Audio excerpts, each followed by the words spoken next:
تو کچھ نیگوشیشن ہو رہی ہے کتاب کے اوپر. نیگوشیشن کیا ہے, 10-15 روپے کی یا 20-25 روپے کی, اتنی ہے, اس سے زیادہ کی گنجائش ہوتی نہیں. تو جب وہ کہتے ہیں کہ بھائی مجھے بھی قبر میں جانا ہے, اس سے زیادہ منافع میں نہیں بناؤں گا, قبر میں جانا یا مجھے بھی اللہ کو حاضر ہونا ہے یا جواب دینا ہے.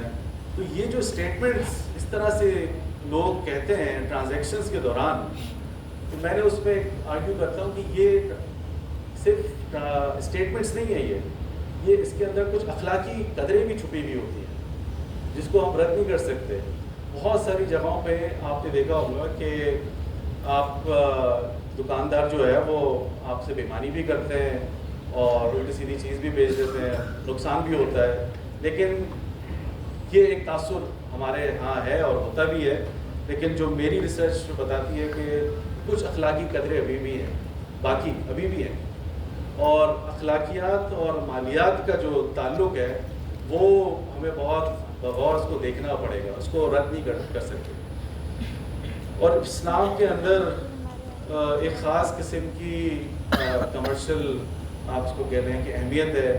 حضور صلی اللہ علیہ وسلم کا تعلق خود تاجر بھی تھے, کپڑے کی تجارت کرتے تھے. کافی سارے جو یہاں پہ گجراتی میمن مرچنٹس ہیں ان کا تعلق کپڑے کے بیوپار سے ہے, اور وہ اس کاروبار کو ایک طرح سے مقدس بھی سمجھتے ہیں کیونکہ کاروبار کے اندر منافع بھی ہے اور وہ ایک مذہبی فریضہ بھی انجام دے رہے ہیں, مطلب وہ الگ نہیں ہے. تو اس فیوژن کو میں نے نام دیا ہے کاسمونامکس. کاسمونامکس جو ہے وہ کامرس اور اکنامکس سے مل کے یہ ایک نئی فگر بنتی ہے. اچھا, اس کا تعلق اسلامک فائنینس یا اسلامک اکنامکس سے نہیں ہے جو ضیاء کے ٹائم پہ امپوز کیا گیا تھا جبری طور پہ.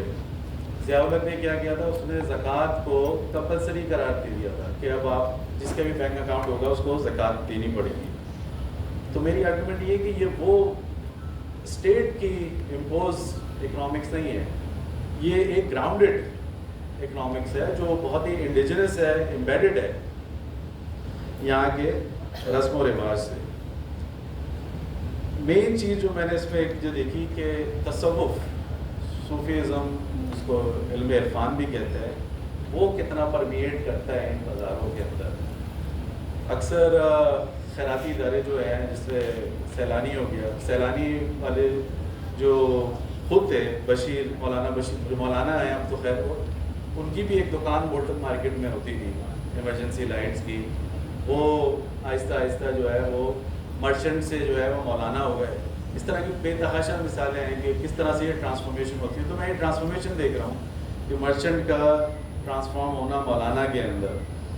لیکن یہ تصوف کی جو میں بات کرنا چاہتا ہوں, یہ ایک سوچ ہے, ایک فکر ہے جو مارکیٹ کی جو فیبرک میں نا وہ ووون ہوئی ہوئی ہے, اس کے اندر امبیڈڈ ہے, پرمیٹ ہے. کچھ تاجر جو ہیں وہ اس کو بہت سیریسلی لیتے ہیں صوفیزم کو, وہ کچھ حلقوں سے جڑے ہوئے ہیں, کچھ صوفی طریقوں سے جڑے ہوئے ہیں. اور وہ مثال کے طور پہ ایک میرا جو انٹرلاکیوٹر جس کو کہیں گے, جس کے ساتھ بیٹھ کے میں نے کافی وقت گزارا, وہ جو ہے وہ اپنا کرنسی کا کام بھی کرتا ہے, حوالے کا کام بھی ہو رہا ہے, دنیا میں ٹرانزیکشنز ہو رہی ہیں, اور دوسری طرف وہ ایک صوفی طریقت سے بھی جڑے ہوئے ہیں. ہر جمعرات کو حلقہ لگتا ہے, اس میں ذکر ہوتی ہے, اس میں ذکر کی محفل ہوتی ہے.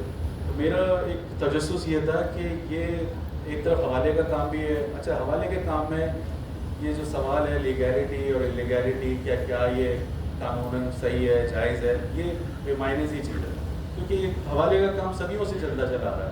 مغل دور سے یہ کام ہو رہا ہے. یہ 9/11 کے بعد آگے حکومت نے اس کے اوپر ایک امپوز کیا کہ بھئی اب یہ نہ کریں. ایک بڑی مشہور کتاب فرینچ ہسٹورین نے لکھی تھی, کلاڈ مارکووٹس, شکارپوری مرچنٹس. تو اس کے اگر آپ پڑھیں تو اس کے اندر بڑے ڈیٹیل کے اندر انہوں نے یہ دکھایا ہے کہ حوالے کا کام شکارپور سے وہ جو تاشگر ہے چائنا میں, جو ماسکو ہے, الیگزینڈریا ایجپٹ میں, پناما تک, وہاں تک پھیلا ہوا تھا شکارپوری مرچنٹس کا, کیونکہ ان کا جو کنگشپ نیٹ ورک ہے وہ پورا پھیلتا ہے. ایک بھائی جو ہے شکارپور میں ہے, دوسرا بھائی کاشگر میں ہے,